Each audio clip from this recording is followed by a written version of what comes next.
that's what I found interesting is you talk about sort of the support system, but as Indians we're familiar with that because in India culturally we come from this joint family system, but what you're saying, is that true to Western culture as well?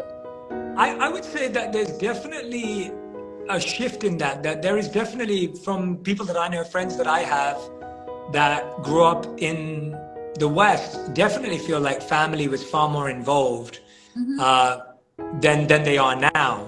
And I think people are seeing that feeling of being isolated, especially as people move to different cities and move to Right. different countries. And, you know, even if you look at me and Radhi, like we've moved to LA, which is 10 hours away from London, even though I'm in London right now. And I think about that.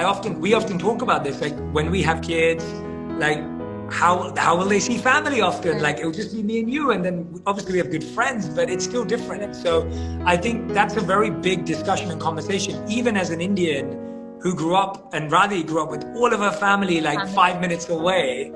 And now we're thinking about, when we're thinking about having kids, we're like, oh my gosh, but our kids aren't going to have that. So how are we going to navigate that? So even as an Indian living in LA, I'm having the same conversation.